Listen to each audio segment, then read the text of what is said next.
Bismillahirrahmanirrahim. Assalamualaikum warahmatullahi wabarakatuh. Selamat siang sahabat RSI dan sahabat RDI dimanapun Anda berada. Alhamdulillahirrahmanirrahim. Pada kesempatan kali ini kita bertemu lagi dalam acara Ngobrol Pintar bersama RSI Aisyah Malang dengan saya Dr. Silvi Pravitasari. Nah, pada kesempatan kali ini di siang yang cerah ini kita akan membahas mengenai waspada benjolan pada payudara, kenali gejalanya dan cegah resikonya.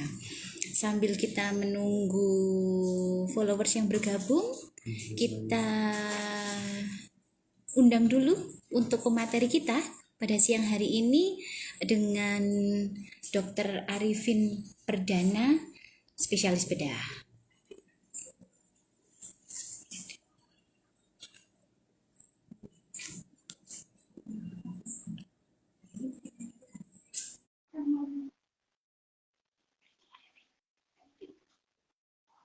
Arifin siapa? Assalamualaikum dokter. Saya bukan dokter. Saya bukan dokter Arifin, masih belum. Saya Zulkifli dari RDI. Ini masih tinggi. Assalamualaikum Pak Zul. Waalaikumsalam warahmatullahi wabarakatuh. Dokter Silvi, gimana kabarnya siang hari ini? Alhamdulillah sehat Pak. Alhamdulillah. Pak Zul sehat Pak? Alhamdulillah sehat Pak. Walafiat. Lama ya Pak ya nggak bertemu? Wah iya ya, berapa minggu ini kita nggak ketemu nih? Atau berapa bulan kalau sama dokter Silvi ya? Iya, mungkin tahunan ya Pak ya waktu pandemi awal dulu. Betul, betul sekali. Ya, apa kabar nih sahabat RSI juga sahabat RDI? Alhamdulillah kita bisa ketemu lagi siang hari ini. Ini sambil menunggu ya Dokter Silvi, saya juga mau menyampaikan ini nanti jadi seperti biasa nanti Dokter Silvi kita bagi 3 sesi. Jadi sahabat RDI juga sahabat RSI, acara ini nanti kan juga disiarkan secara tunda di radio RDI FM pada hari Selasa pekan depan ya. Jadi nanti kita akan ada jeda, cuman beberapa detik saja sebetulnya kalau yang live, tapi yang untuk di radio mungkin 1 menit, 2 menit ya. Jadi nanti mungkin ada tiga sesi lah, kita akan ada jedanya. Seperti ya, itu. Sambil kita undang Dokter Arifin ya Pak ya? Ya dokter, silakan dokter.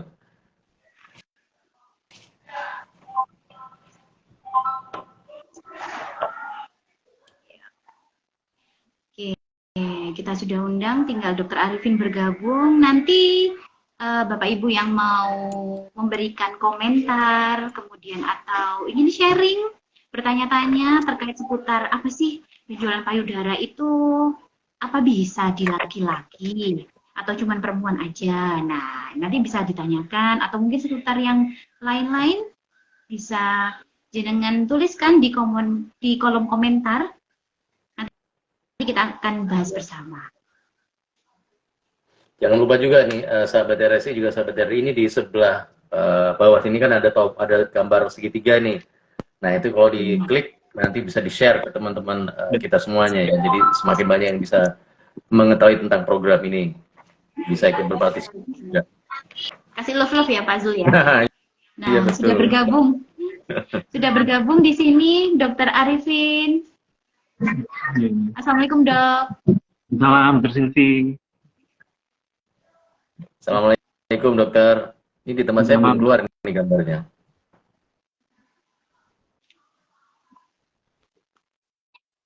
Ya.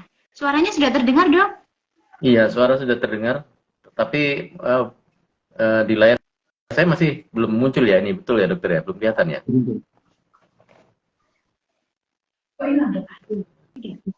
Sudah layarnya sudah oke Pak Zul.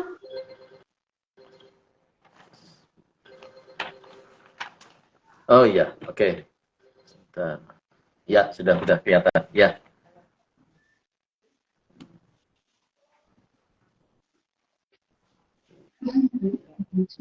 Dokter, suara saya terdengar jelas ya, Dokter Arifin? Ya, terdengar, Pak. Ya, sudah. Oke. Bagaimana Dokter Silvi, kita buka dulu karena nanti saya juga harus menyapa pendengar juga untuk di radio. Boleh. Saya Boleh, buka dulu, baru boleh. Iya. Nggih. Baik. Ya, kita akan mulai nih, sahabat RDI juga sahabat RSI. Kita nanti acara ini sekali lagi saya ingatkan juga selain bisa disaksikan secara live lewat Instagram Live ini juga bisa didengarkan siaran tundanya pada hari Selasa pekan depan ya. Baik. Radio Dakwah Islamiyah 107,7 RDFM Malang, media inspirasi, menunjukkan dan mencerdaskan. Sahabat RSI juga sahabat RDI, di Indonesia kanker payudara ini menjadi salah satu penyakit penyumbang kematian pertama yang disebabkan kanker, serta jumlah pasiennya menempati urutan pertama terbanyak. Nah, di kesempatan siang hari ini di program Ngobrol Pintar bersama Rumah Sakit Islam Aisyah Malang yang bekerja sama juga dengan Radio Dakwah Islamiyah RDI FM Malang, kita akan kupas tentang tema kita, yaitu tentang kanker payudara dengan judul Waspada Benjolan pada Payudara, Kenali Gejalanya dan Cegah Risikonya. Nah, siang hari ini saya Zulkifli tidak sendirian tentu saja. Saya bersama narasumber kita dan juga host kita dari Rumah Sakit Islam Aisyah Malang. Saya akan sapa dulu nih hostnya ini. Assalamualaikum Dr. Silvi Pravitasari. Waalaikumsalam. Sehat Pak Zul? Bagaimana kabarnya siang hari ini dokter? Alhamdulillah. Sehat. Pasiennya lagi banyak atau lagi aman-aman saja? Lagi sepi siang ini di RSI? Naik turun ya Pak ya? Naik turun. Tapi ya? banyak naiknya daripada turun. Dilema ya. Kalau dibilang, oh pasiennya lagi banyak, berarti banyak yang sakit. Tapi kalau lagi sedikit, loh kok sedikit? Ya, siang hari ini bersama narasumber kita yang nanti akan kita ajak ngobrol, sahabat RSI juga sahabat RDI, tentang tema kita ya, waspada benjolan pada payudara. Ada Dr. Arifin Perdana, dokter spesialis bedah umum yang juga sudah bersama kita siang hari ini. Assalamualaikum warahmatullahi wabarakatuh, Dr. Arifin. Bagaimana siang hari ini kabarnya, dokter? Alhamdulillah. Alhamdulillah. Dan tim ngopi Aisyah Malang. Iya. Oh, ini ada yang komentar nih, dokter kayaknya. Ada yang komentar nih, dokter. Putus-putus ya? Iya, putus-putus ini suaranya dokter Arifin ini. Ada yang gagal fokus nih, dokter Silvi. Katanya kok ada Gibran di sini ya?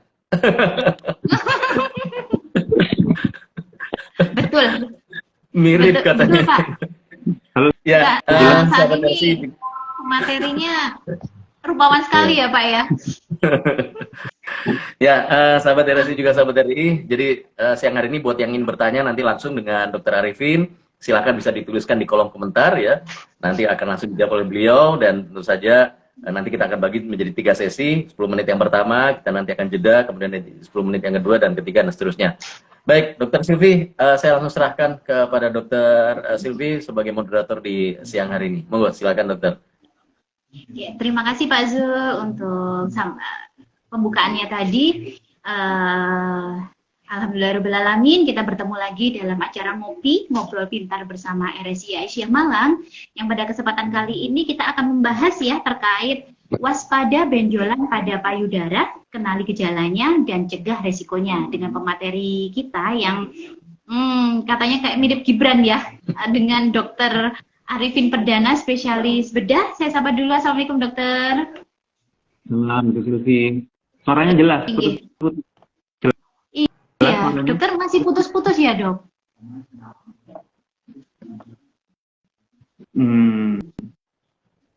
Dokter? Iya. Ya. Sudah jelas? Saya dengar dokter Silvi jelas nih. Dokter Silvi dengar suara saya putus? Agak putus-putus ya. sedikit sih Agak dokter. putus-putus Iya. dokter.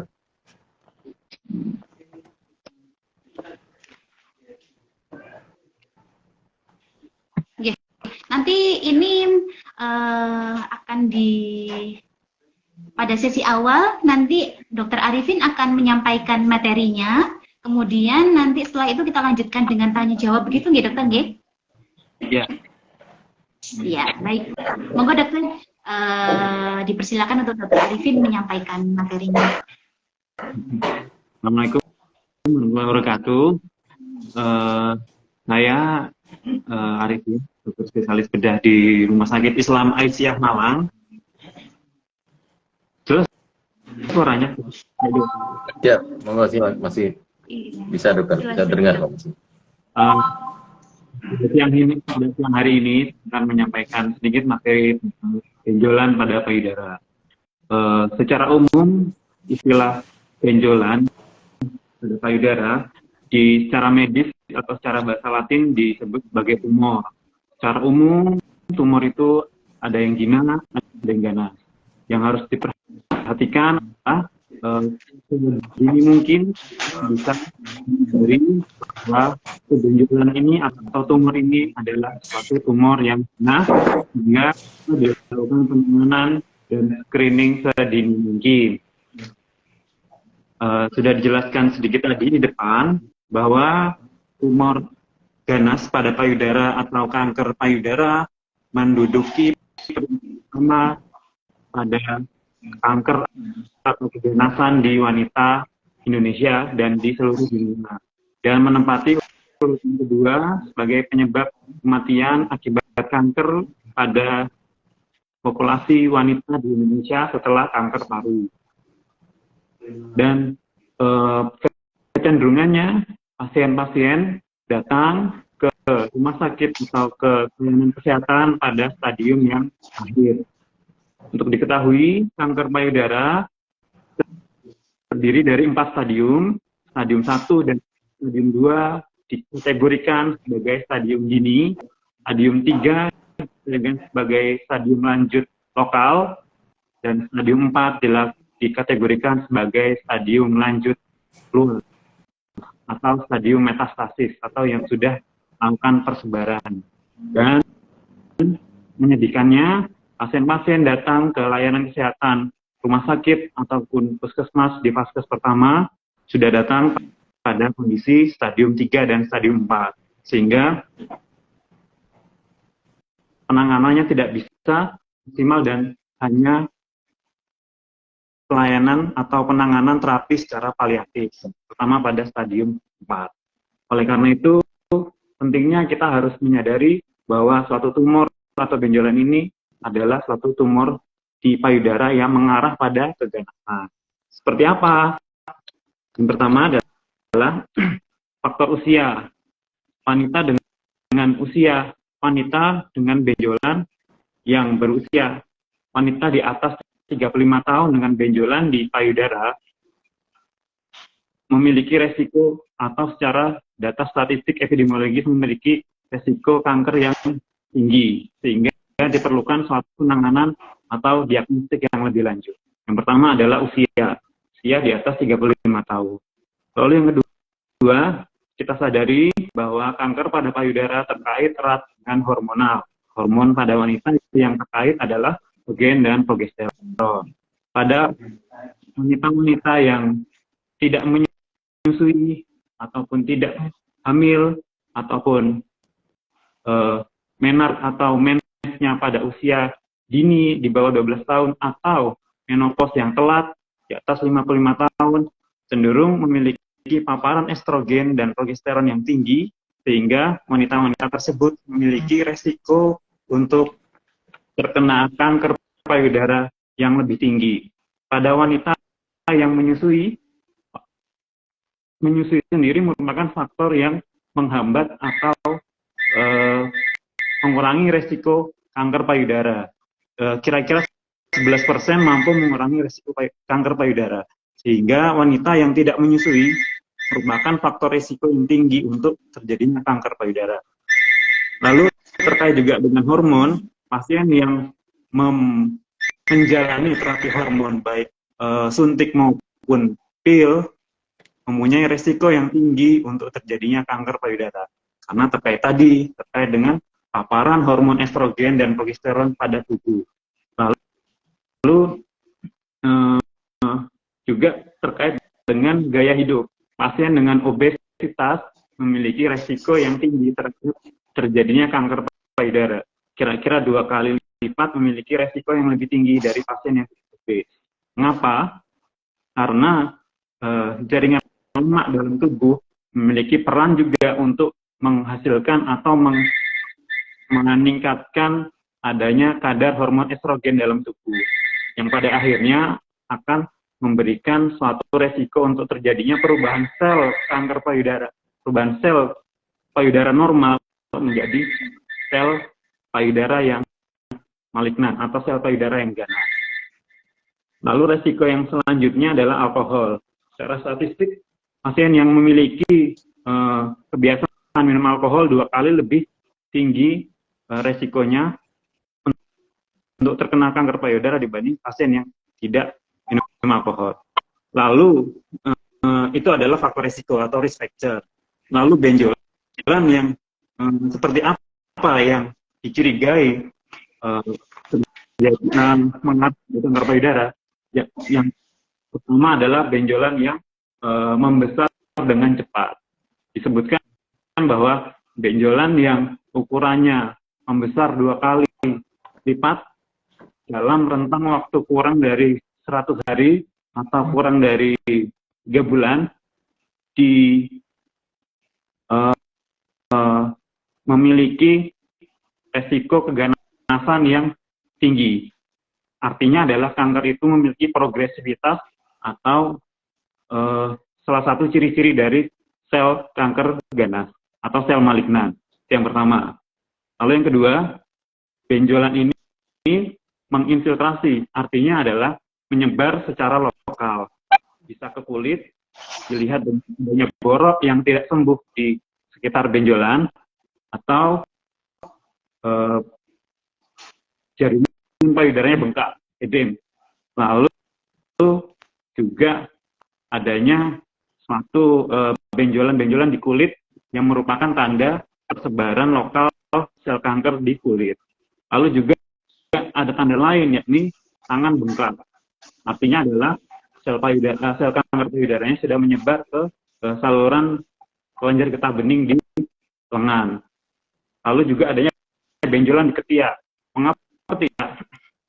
Karena kanker aliran seperti yang kita ketahui, kanker bisa menyebar lewat darah dan lewat kelenjar getah bening. Jalan pertama payudara, kelenjar getah beningnya adalah ketiak. Sehingga saat pasien kanker payudara cenderung untuk menyebar ke ketiak. Sehingga harus diwaspadai juga saat memeriksa payudara sendiri, selain melihat kondisi payudara sendiri, juga melihat kondisi ketiak. Karena merupakan jalan pertama dari persebaran dari sel kanker payudara. Lalu yang selanjutnya, benjolan ini sifatnya tidak bisa digerakkan, artinya keras, artinya terfiksasi, maksudnya menempel pada jaringan sekitar. Lalu juga ciri yang selanjutnya adalah menyebar secara jauh. Menyebar secara jauh artinya adalah sel kanker payudara secara statistikal paling tinggi menyebar ke liver, ke paru-paru, ke otak, maupun ke tulang. Liver ditandai dengan pasiennya kuning, ke paru-paru ditandai dengan pasiennya sesak batuk, lalu ke otak ditandai dengan pasiennya lumpuh separuh badan atau kejang atau penurunan kesadaran, lalu tersebar ke tulang ditandai dengan adanya benjolan di tulang maupun nyeri di tulang. Itulah tanda-tanda suatu benjolan di payudara dicurigai suatu keganasan. Lalu langkah apa yang harus dilakukan bila pasien menyadari suatu adanya benjolan di payudara yang dicurigai suatu keganasan? Anjuran atau guideline dari Perhimpunan Ahli Bedah Onkologi, adanya suatu screening atau penapisan awal sehingga pasien bisa segera menyadari adanya suatu benjolan, yakni dengan langkah-langkah sadari periksa payudara sendiri, yaitu yang pertama adalah melihat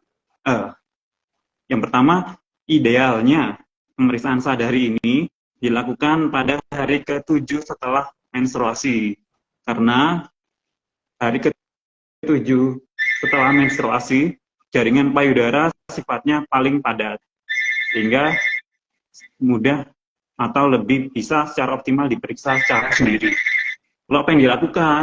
Yang pertama adalah melihat di kaca adanya benjolan di payudara ataupun ketiak. Ketiak jangan lupa juga dilihat.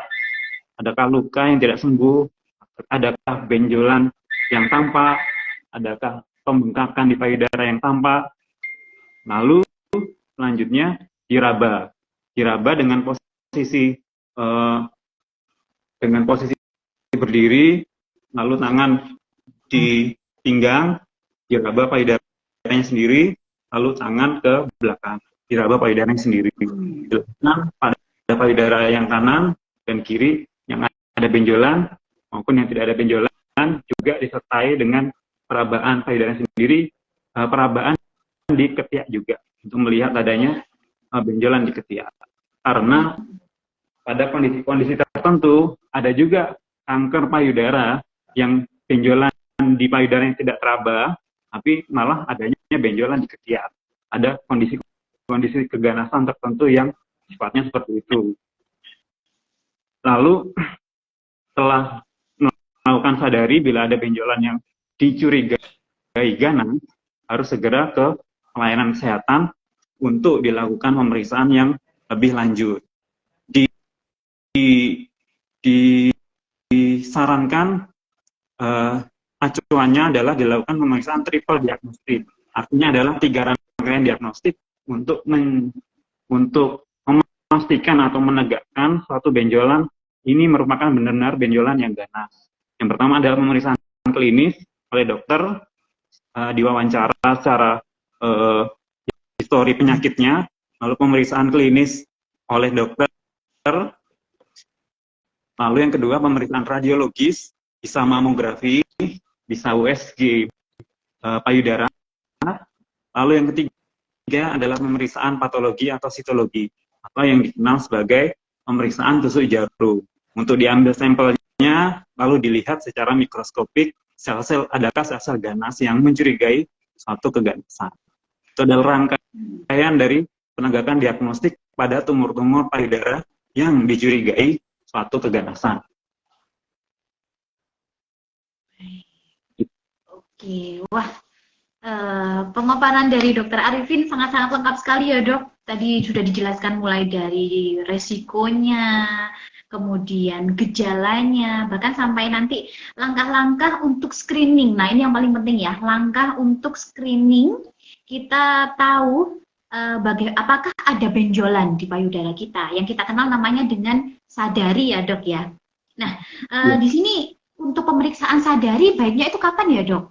Atau usia muda boleh? Atau nunggu usia berapa begitu dokter? Kalau dari acuan atau guideline yang disarankan oleh Perhimpunan Ahli Bedah Onkologi Indonesia, Peraboy, disarankan dilakukan pada pada wanita usia 12 tahun, dilakukan secara rutin sebulan sekali, dilakukan pada hari ke-7 setelah menstruasi.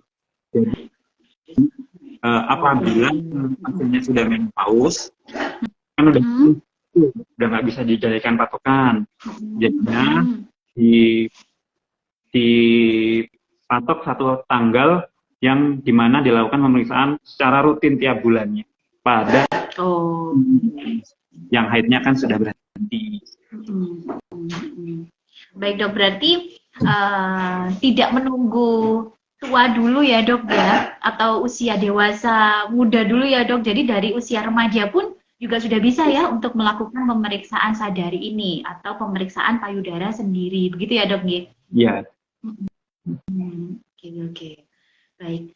Sebenarnya untuk pemeriksaan ini kira-kira kan pada wanita ya dok ya. Kalau laki-laki mungkin nggak ya dok kira-kira? Apakah mungkin benjolan payudara ini pada laki-laki kira-kira dokter? Nah, jangan dijawab dulu dokter. Kita break dulu nih dokter Silvi, juga dokter Arifin. Oh baik. Menarik nih, kita harus tunggu jawaban nih terutama untuk kaum laki-laki nih kan.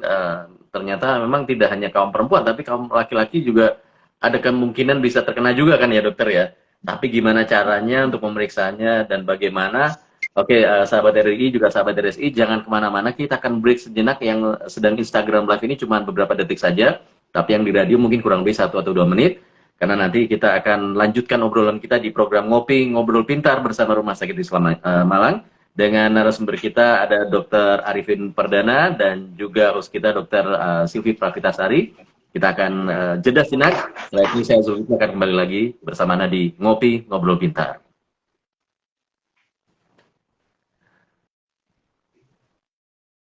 Radio Dakwah Islamiyah 107,7 RDI FM Malang, media inspirasi menyejukkan dan mencerdaskan. Kita masih berlanjut lagi untuk obrolan kita di program Ngopi Ngobrol Pintar yang merupakan kerjasama antara Radio Dakwah Islamiyah RDI FM Malang bersama Rumah Sakit Islam Aisyah Malang.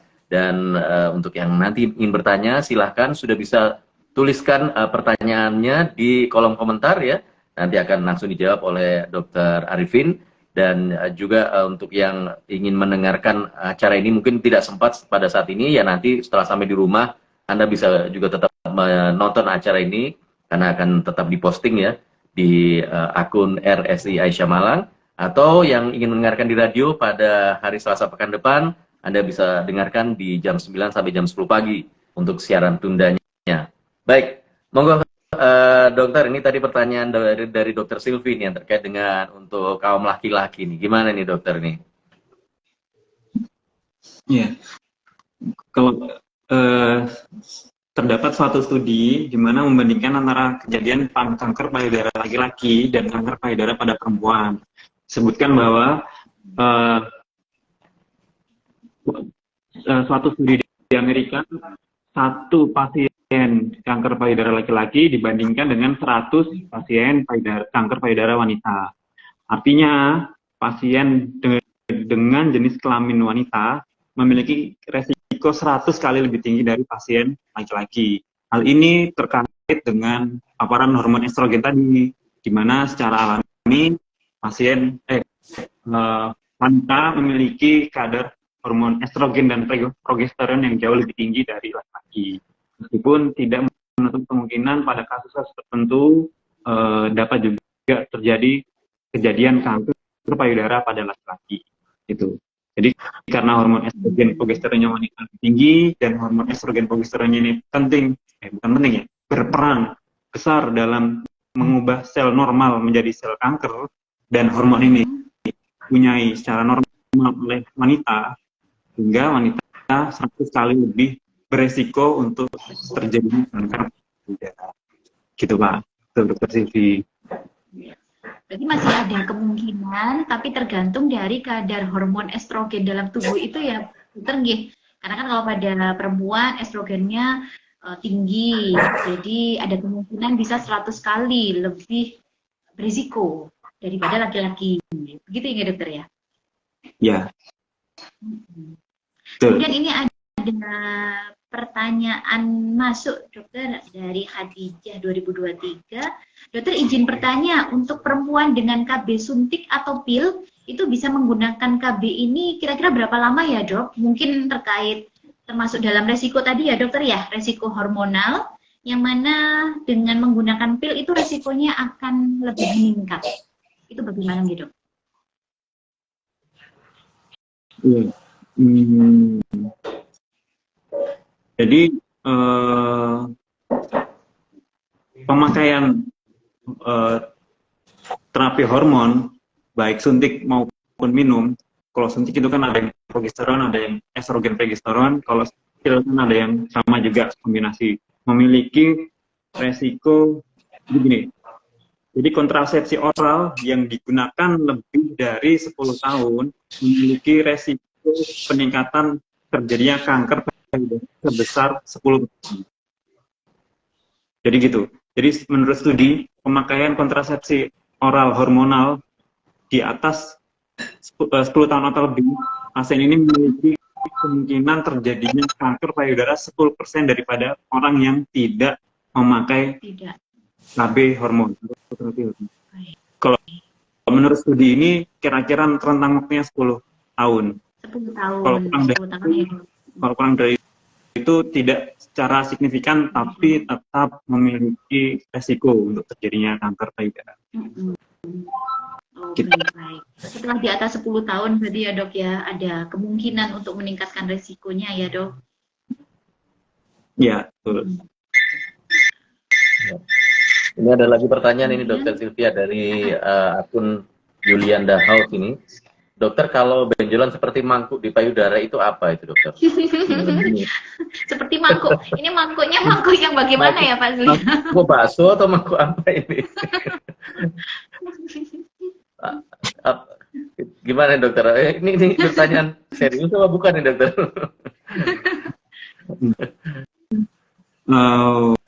Biasanya benjolan apa sih dokter yang bisa nampak gitu ya? Mungkin yang benjolannya itu besar begitu mungkin ya dok yang dimaksud ya. Jadi bukan yang benjolan kecil yang mungkin meluas gitu kan mungkin ini dok ya pertanyaannya ya.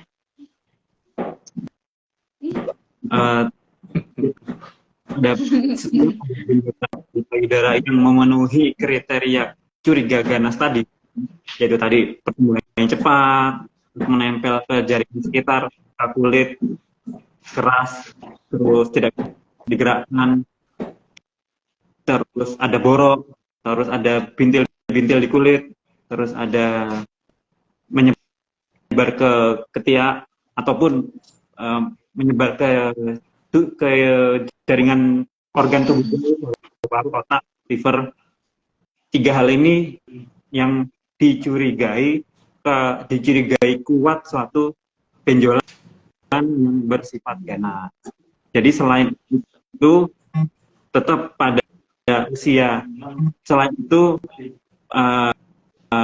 dicurigai jinak, tapi pengecualian pada benjolan wanita di atas 35 tahun. Tetap ada suatu kecurigaan ganas sampai terbukti dinyatakan tidak oleh pemeriksaan diagnostik yang lebih lanjut tadi. Oh iya, baik dok. Itu tadi dengan adanya benjolan yang membesar dengan cepat itu ya dok ya. Kemudian juga ada metastase ya dok. Ada penyebaran ke organ yang lain. Nah itu yang dicurigainya itu merupakan suatu yang keganasan gitu ya dok ya. Betul. Dokter, ini juga ada pertanyaan lagi dok. Untuk perempuan dengan siklus haid yang tidak teratur atau hormonnya berantakan, apakah ini berpotensi untuk munculnya kanker payudara atau gimana ya dok? Mohon penjelasannya. Pripun dokter? Menurut data epidemiologi, data statistik, atau wanita dengan hormon yang tidak rutin, tidak lancar, tidak ada kaitannya dengan suatu resiko atau suatu peningkatan resiko. Ini kan yang disebut epidemiologi adalah risk factor, artinya faktor risiko peningkatan terjadinya suatu kanker payudara. Tidak ada kaitan langsung untuk terjadinya peningkatan risiko terjadinya kanker payudara. Oh ya, satu lagi yang tadi lupa, faktor keturunan, faktor keluarga. Tadi lupa saya sebutkan tadi, merupakan faktor resiko yang sangat pada keluarga dekat. Yang disebut keluarga dekat itu ayah, ibu, adik, kakak, anak. Bila satu orang keluarga dekat memiliki kanker payudara, meningkatkan 1,8 sampai 2 kali lipat resiko untuk terjadinya kanker payudara. Itu. Apabila ada 3 anggota keluarga dekat yang memiliki kanker payudara. Kanker payudara ini bisa kanker payudara, bisa kanker ovarium. Itu satu paket karena terkait dengan hormon. Kalau ada 3 keluarga dekat yang memiliki kanker payudara atau kanker ovarium, memiliki resiko 4 kali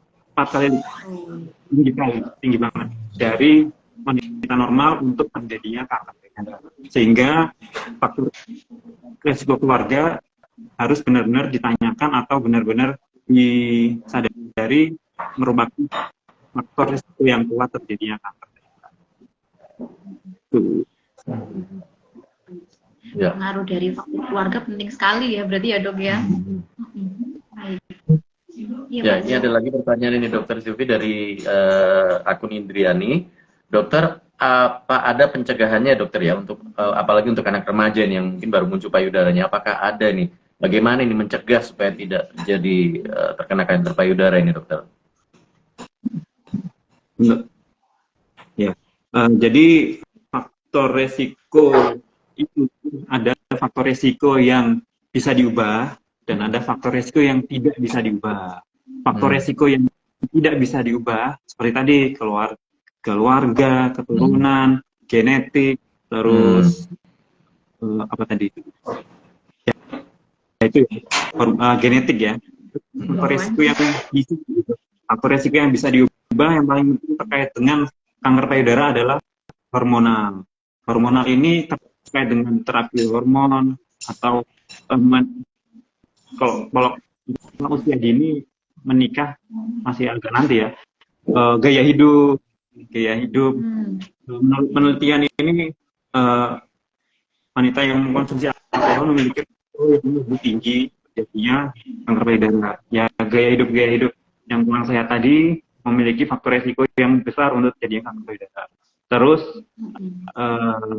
deteksi dini adalah hal yang sangat penting. Kalau misalnya ada benjolan, segera diperiksakan untuk segera dievaluasi klinis oleh dokter apakah ini benjolan yang ganas atau tidak, meskipun usianya muda. Dokter, untuk berbicara tadi untuk pemeriksaan benjolan pada payudara ini sebenarnya apa saja sih dok pemeriksaannya yang mungkin kita lakukan selain kalau misalkan kita menemukan benjolan ya pada diri kita atau keluarga kita, kemudian kan periksa ke dokter. Kira-kira pemeriksaan apa sih dok sebenarnya? Kira-kira menakutkan ya dok pemeriksaan untuk yang di payudara? Kadang kan takut atau karena kan ini di organ yang intim bisa bilang kan seperti gitu ya dok. Kalau ini ceritanya kalau di rumah sakit ya, Dr. Silvi, atau iya, betul. Iya dok. Ya, kalau pasien dengan keluhan benjolan ya, datang ke rumah sakit, ke poli katakanlah, yang pertama adalah pemeriksaan history taking atau wawancara, dicari ceritanya gimana, benjolannya sudah muncul kapan, membesar dengan cepat tidak, terus ada gejala lain atau tidak, terus gejala itu maksudnya ada sesak atau ada bengkak di tangan, ada bengkak di ketiak, benjolan di ketiak, lalu dilanjutkan dengan pemeriksaan fisik. Tentunya pemeriksaan fisik dilakukan dengan melepas baju seluruhnya supaya terlihat secara lebih jelas dari segi pemeriksaan benjolan payudara kanan kiri yang sehat maupun yang ada benjolan, ada keluhan benjolan, dilihat, dievaluasi secara inspeksi atau penglihatan mata, lalu dilakukan pemeriksaan cara palpasi atau dilakukan penekanan, dievaluasi benjolannya, posisinya, letaknya, ukurannya, dan sebagainya, juga ketiaknya, lihat ada persebaran ke ketiak atau tidak. Lalu, bila dicurigai suatu keganasan atau bila pasien lebih dari 35 tahun, disarankan atau dokter kemungkinan besar akan menyarankan untuk melakukan pemeriksaan lebih lanjut secara lebih canggih. Nah, ini pemeriksaan secara radiologi, bisa mamografi, bisa mamografi dilakukan pada pasien lebih dari 40 tahun,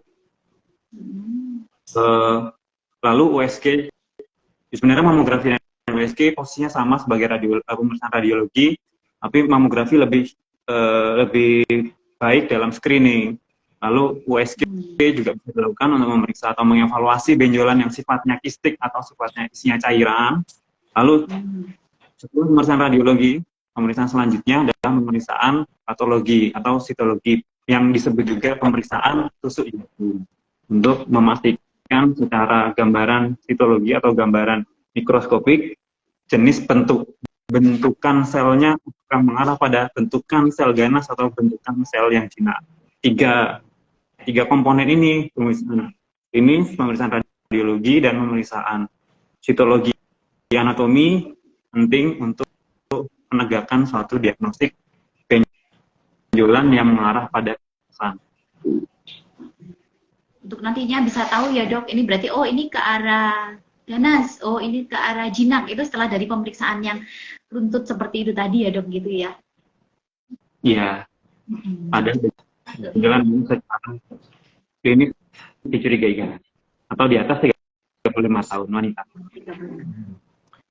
Ya, Dokter Silvi, ini ada lagi pertanyaan ini dari akun Dinda Medita ya. Untuk perempuan dengan siklus haid yang tidak teratur atau hormon berantakan, apakah ini juga punya potensi tinggi untuk muncul kanker payudara atau bagaimana ini? Mohon penjelasannya, dokter. Ya, yang tadi. Oh, itu Ini tadi udah ya? sudah di.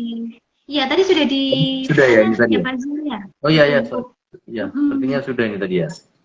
iya. Oke, oh iya ya Sekarang betul. Oh, yang karena muncul dua kali ya, dari sebentar. Balinda. Oh ya, Balinda Citra Oh, ya. Balinda. Ya ya betul. Oh ini yang dimaksud benjolan kanker atau bukan? Atau benjolan yang keras atau lunak atau bagaimana ini, dokter? Jadi yang dimaksud dengan benjolan kanker itu yang gimana? Yang benjolan keras atau yang lunak atau bagaimana ini, dokter? Menentukan apakah ini berarti ini apakah ini kanker atau bukan ini ya? Ya, kalau dari bentukannya ya, bentukan secara fisik, kalau yang kanker itu cenderung tumbuhnya cepat, jelaskan berapa patokan cepatnya, kira-kira tumbuhnya bertambah 2 kali lipat, kurang dari 100 hari. Jadi patokan gampangannya saat pemeriksaan payudara sendiri, ukuran awalnya seujung jari, lalu seujung jari itu kira-kira 1 cm, ini 1 cm, patokan dasar. Lalu lihat kira-kira kurang dari 3 bulan, ukurannya sudah 2 cm atau 2 jari. Itu dicurigai suatu benjolan yang ganas. 2 kali lipat kurang dari 1 hari. Jadi artinya kalau 2 kali lipat, jadi artinya dalam sebulan sudah 2 kali lipat atau 3 kali lipat, artinya keganasan kecurigaan ganasnya semakin tinggi. Itu artinya adalah semakin cepat. Lalu yang kedua bentukannya padat, keras, tidak bisa digerakkan. Karena beberapa benjolan-benjolan zina pada wanita yang bisa digerakkan itu cenderung untuk sifatnya zina. Mungkin yang sering didengar adalah FAM ya, fibroadenoma mama, benjolan zina pada wanita usia muda, cenderung pada usia muda.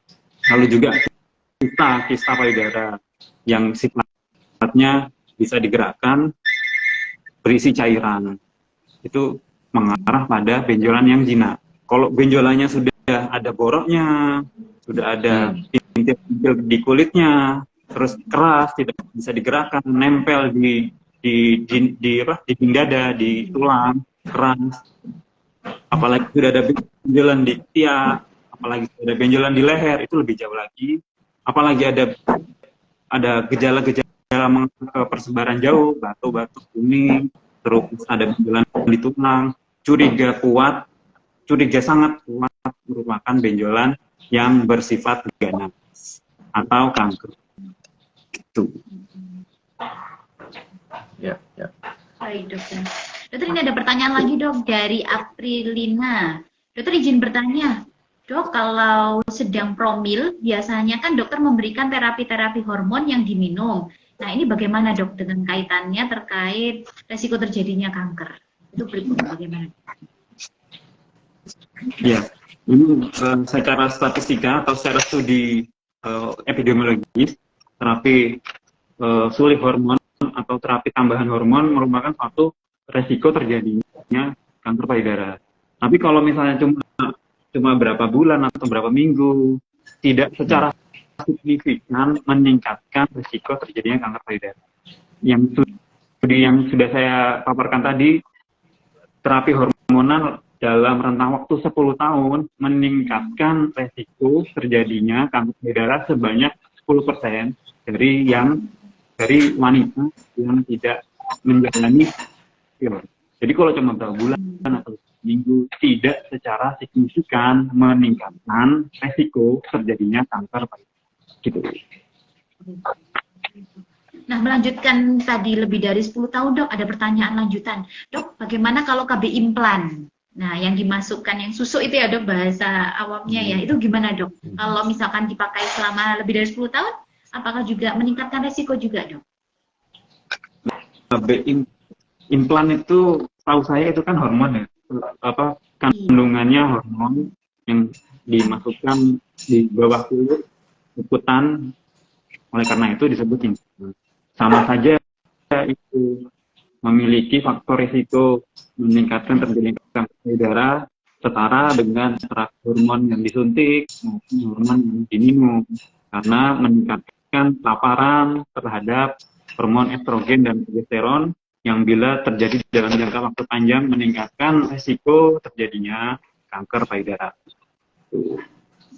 Berarti sama ya dok, mau Sama. KB pil, mau KB suntik, atau KB implan, asalkan itu memang mengandung hormonal, berarti memang meningkatkan resiko di atas 10 tahun. Ya.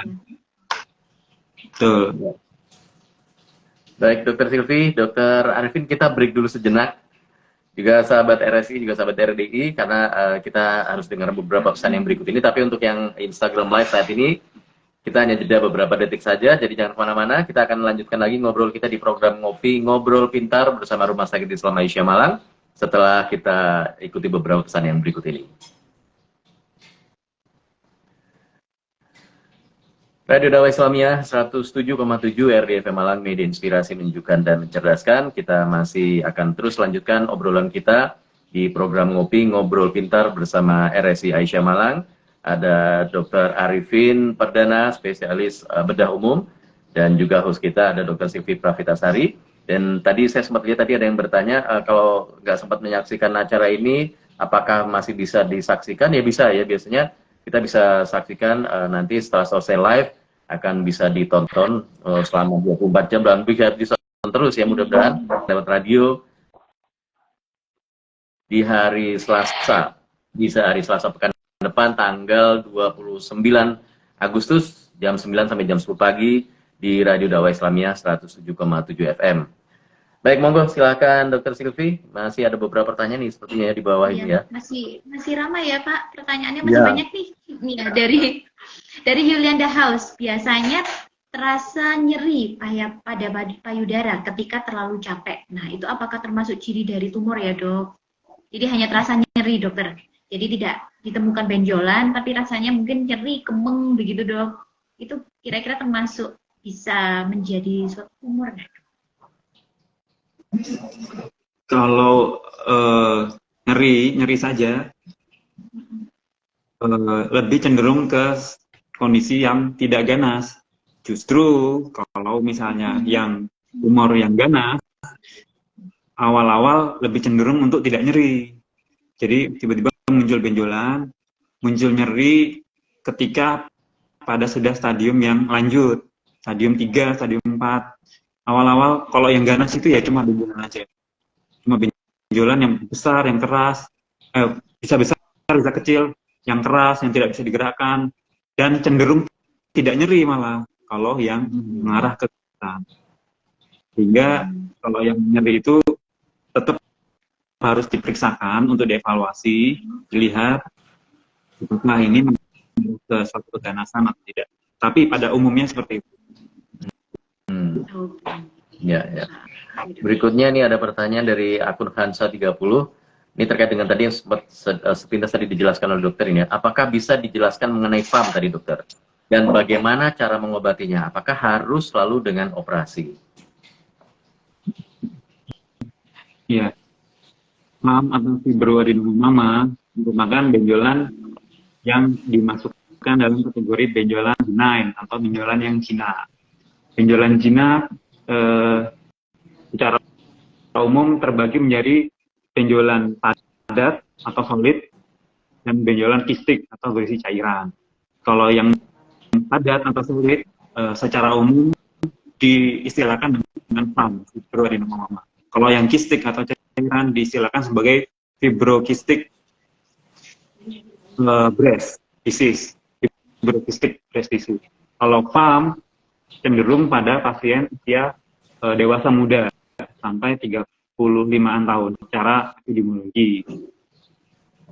Menurut data penelitian di Amerika, kemungkinan FAM untuk menjadi ganas sangat kecil. Dari ini data di sini 0,002% FAM menjadi ganas. FAM berubah menjadi ganas. Sehingga sangat kecil terjadinya perubahan keganasan dari yang awalnya FAM menjadi suatu kanker. Kapan dioperasi? Ya, bentukannya seperti apa FAM ini? Jadi benjolan di payudara rata-rata usianya usia wanita muda, dewasa awal, lalu benjolannya sifatnya bisa digerakkan atau mobile, lalu tidak ada gangguan di kulitnya, jadi kulitnya masih baik, masih mulus, cuma ada benjolan yang bisa digerakkan. Itu kecurigaan kuat terjadinya FAM. Itu harus selalu dioperasi.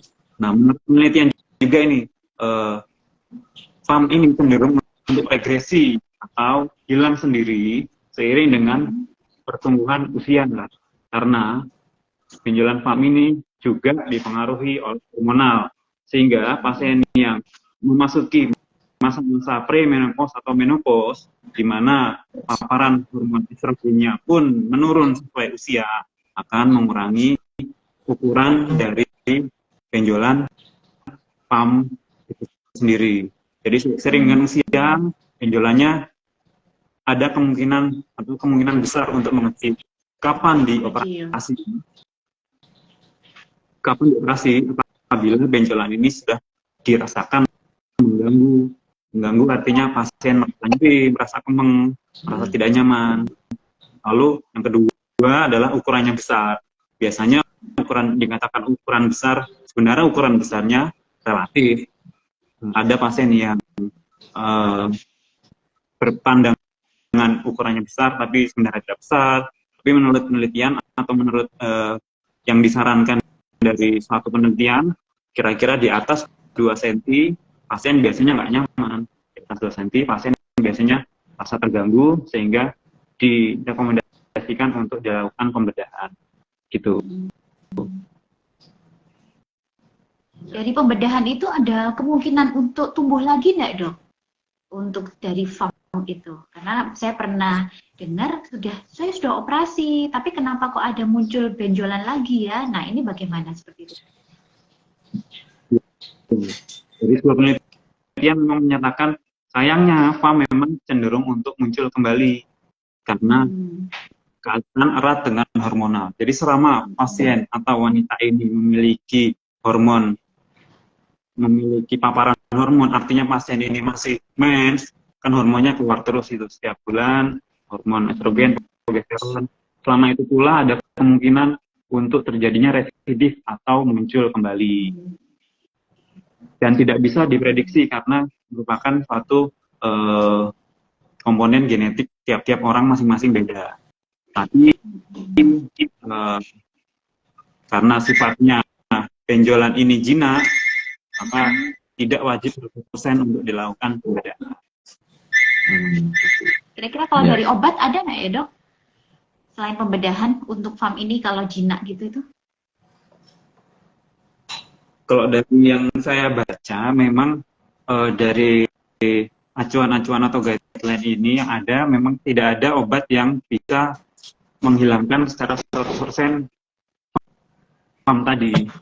Nah, benjolannya sifatnya solid, padat, dan terkait erat dengan beda dengan kista fibrokistik penyakit fibrokistik, peran obat-obatan memiliki peran yang cukup penting dalam tujuan untuk menghilangkan benjolan kista payudara tersebut. Kalau dari penelitian, obat-obat seperti obat tamoxifen itu untuk mengeblok hormon estrogen dalam tubuh, terus obat-obatan vitamin E memiliki peran bisa untuk menghilangkan benjolan, tapi yang sifatnya kistik, yang berisi cairan. Berbeda kalau FAM karena sifatnya solid atau padat, obat-obatan yang seperti tadi disebutkan tadi, perannya masih belum jelas, artinya belum secara terbukti untuk bisa menghilangkan benjolan FAM itu. Jadi kalau mau hilang, ya harus dioperasi atau menunggu nanti setelah masa menopause, kalau hormonnya sudah berhenti. berproduksi. Ya, ya. Oke. Oke, ini ada lagi pertanyaan nih dokter dari MHS di JDHSY. Dokter permisi mau tanya, untuk pemeriksaan mamografi itu apakah disarankan rutin? Kalau iya, berapa interval yang disarankan? Terima kasih. Pemeriksaan mamografi sebagai screening ya, sebagai deteksi awal, disarankan menurut American Cancer Society.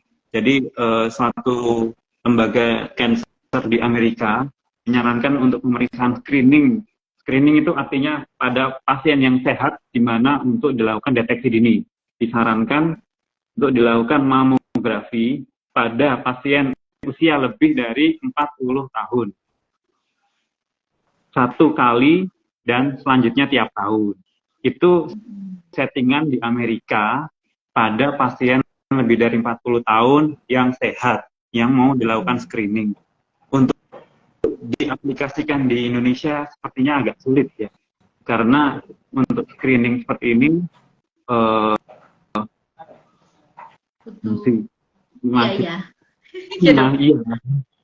masalah biaya, masalah klaim dan asuransi dan lain-lain, karena pada dasarnya pasiennya yang sehat, cuma dilakukan screening atau deteksi. Disarankan lebih dari 50 tahun setiap tahun dilakukan mamografi atau USG. Itu. Iya.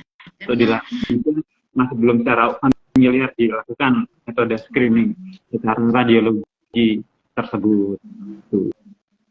Karena rata-rata orang-orang kalau belum sakit belum mau periksa dan diperiksakan penunjang ya dok. Jadi kalau untuk kesadaran untuk screening nanti dulu aja ya.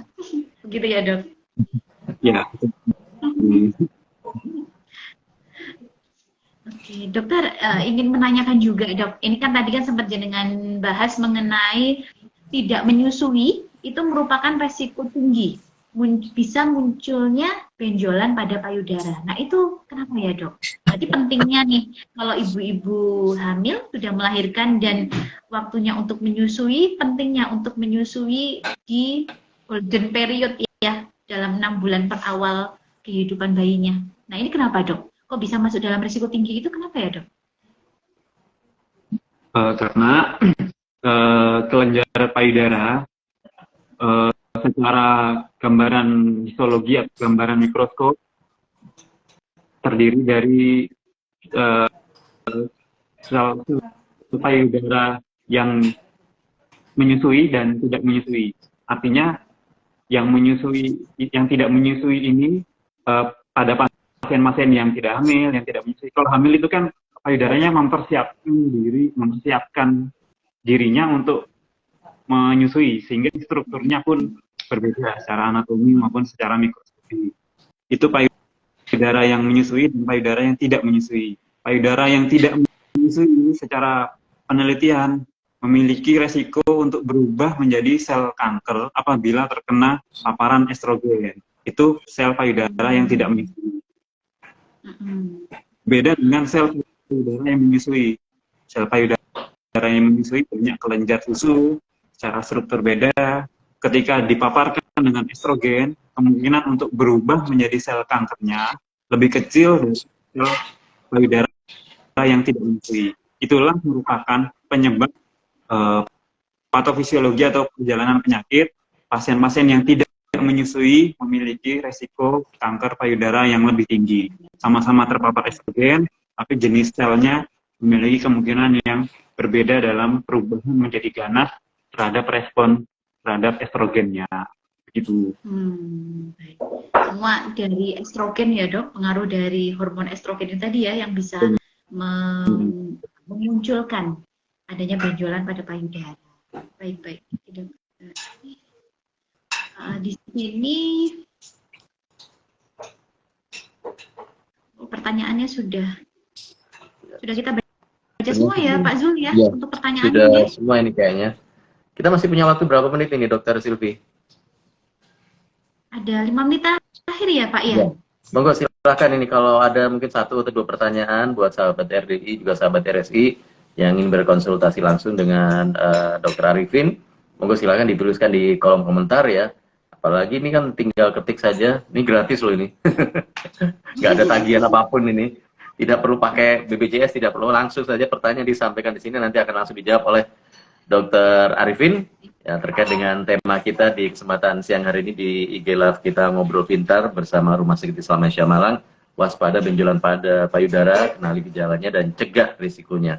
Nah, dokter, kalau ini saya mau bertanya jadi kalau seseorang mungkin sudah terdeteksi ya terkena kanker payudara, kemungkinan untuk sembuh ya, artinya persentase kesembuhannya atau kemungkinan untuk sembuhnya itu gimana? Antara mereka yang terdeteksi sejak dini dengan mereka yang mungkin sudah stadium tinggi ya, itu gimana persentasenya? Apakah kematian akibat kanker payudara ini memang tinggi akibat terlambat dari penanganan atau sebetulnya memang ya penyakit itu memang ganas gitu atau gimana nih dokter? Ini agak ngeri ini yang ngomongin tentang kematian, Pak ya. Kenyataannya secara data di Amerika, memang kita banyak berkiblat ke Amerika ya, karena penelitian di sana sudah sangat lengkap, sudah sangat banyak pada pasien dengan kanker payudara stadium awal, seperti yang saya jelaskan. Stadiumnya menjadi 4, 1, 2, 3, 4. 1, 2 adalah stadium dini, stadium 3 adalah stadium lokal, stadium lanjut lokal, dan stadium 4 adalah stadium lanjut jauh. Menurut penelitian, pada stadium 1 yang ditangani memiliki angka ketahanan hidup 5 tahun. Jadi dilihat selama perjalanan 5 tahun adalah 100%, artinya hidup semua. Bila dideteksi secara dini dan ditangani secara dini pada stadium awal, stadium 1. Pada stadium 2, angka harapan hidup 5 tahunnya adalah 86%, menurun. Nah, stadium 3 yang ditangani dan dideteksi dan ditangani pada stadium 3 adalah 57%. Jadi, artinya harapan hidupnya adalah 57%. Tidak lebih dari separuh. Lalu apabila datang pada stadium 4 atau stadium lanjut jauh atau stadium metastasis, angka harapan hidup selama 5 tahun hanya 20%. Jadi 80% meninggal menurut data penelitian di Amerika.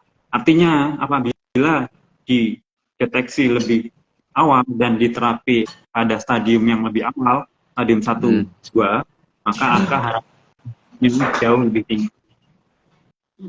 Gitu. Ya. Jangan menunggu kondisinya sudah buruk ya, baru untuk kita periksakan ke dokter spesialis. Iya. Oh ya, di sini untuk dokter Arifin Perdana, untuk jadwalnya di RSIIC ya, di sini Senin sampai Sabtu ya dok, untuk jadwal di Poli. Iya, dokter Suci. Nanti bisa dilanjutkan untuk konsultasi ke beliaunya. Di sini beliau praktek dari Senin sampai Sabtu. Ada di jam pagi, Senin jam 12 sampai 18. Kemudian hari Selasa jam 7 sampai 11. Untuk hari Rabu jam 19 sampai 21. Hari Kamis jam 7 sampai 11 siang. Untuk Jumat 12 sampai 18. Dan hari Sabtu 14 sampai 16. Sore. Setiap hari Dokter Arifin ada di RSIIC nih. Jadi Bapak Ibu yang mau memeriksakan kondisinya boleh ke praktekan Dokter Arifin. Tapi memang sebenarnya harapannya sehat ya dok. Iya. Ya. Ngomong-ngomong ini dokter, pasiennya ada nggak yang bilang bahwa dokter ini juga kayak Mas Gibran ini? Ada juga nggak kayak gitu? Memang kalau di layar nih memang sahabat RDI juga sahabat RSI memang benar-benar ada mirip ya. Oh, berarti dari tadi Pak Zul melihat Dokter Arifin ya Pak Zul ya. Oh ya miripnya di sini. Iya, mirip ini. Ya, Pak Zul, ya. Iya. Dan saya yakin tidak hanya saya ngomong kayak begitu ini, pasti juga banyak ini. Tapi yang penting dokter sebagai seorang medis ya, artinya melihat bahwa banyak mereka yang terkena penyakit kanker payudara ini, mereka akan lebih mudah untuk disembuhkan ketika mereka masih dalam stadium dini ya. Dan juga tips apa nih dokter nih, mungkin sebagai penutup ya, apa yang perlu dilakukan ya oleh para ibu atau mungkin orang tua yang punya anak putri ya, atau ya semua lah mereka yang terkait dengan kanker payudara ini, apa sih yang harus dilakukan, yang rutin harus dilakukan? Apakah memang harus periksa setiap tahun sekali ke Rumah Sakit Islam Aisyah Malang, atau mungkin ada yang perlu dilakukan di rumah, atau gimana ini dokter?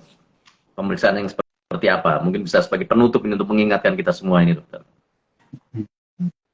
Eh, Seperti yang sudah dipaparkan tadi,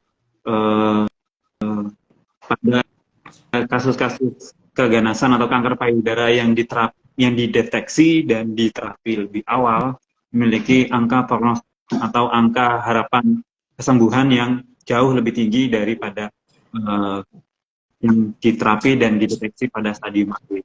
Sehingga apapun ada keluhan yang terkait dengan tumor atau benjolan, kami sarankan untuk segera diperiksakan. Sehingga harapannya deteksi awal bisa dilakukan, dan apabila mengarah pada curiga keganasan dapat segera bisa diterapi. Gitu. Ya. Baik. Oke, Dokter Silvi, sebelum Dokter Silvi menutup, nanti saya akan menutup dulu ya untuk sahabat RDI yang sedang mendengarkan acara ini di program Ngopi Ngobrol Pintar kita, terutama yang mendengarkan untuk siaran tunggalnya. Jadi sahabat RDI juga sahabat RSI, tingginya kematian akibat kanker payudara di Indonesia itu memang terjadi akibat terlambat dideteksi. Kalau ini saya baca tadi juga sekitar 70% kasus kanker payudara itu terdeteksi saat sudah stadium lanjut. Padahal 43% kematian akibat kanker payudara bisa dicegah jika kanker ditemukan dalam kondisi stadium awal melalui deteksi dini dan menghindari faktor risiko yang tadi disebutkan oleh Dr. Arifin. Baik, terima kasih Dr. Arifin, juga Dr. Silvi, waktunya di kesempatan siang hari ini. Dan untuk sahabat RDI juga sahabat RSI yang lain, silahkan terus pantau akun RSI Aisyah Malang, Instagram RSI Aisyah Malang, juga Instagram RDI FM Malang. Dan jangan lupa untuk di-follow, supaya nanti ketika kita ada acara live seperti ini, atau kita ada informasi-informasi menarik yang bermanfaat yang selalu di-share oleh RSI Aisyah Malang, kita bisa selalu mendapatkan dan bisa menjadi ya, salah satu cara untuk menyelamatkan kita dari berbagai gangguan penyakit, termasuk kanker payudara yang tadi disampaikan oleh Dr. Arifin. Sekali lagi terima kasih dokter, Dr. Sylvia, Dr. Arifin, sahabat RDI juga sahabat RSI, saya Zulkifli. Kita akan ketemu lagi di kesempatan berikutnya. Assalamualaikum warahmatullahi wabarakatuh. Matur nuwun, dokter. Terima kasih Dokter Arifin, terima kasih Pak Zul. Sampai bertemu lagi sahabat RSI dan sahabat RDI di lain kesempatan. Assalamualaikum. Saya tutup ya, Pak. Sampai ketemu lagi. Assalamualaikum warahmatullahi wabarakatuh. Waalaikumsalam.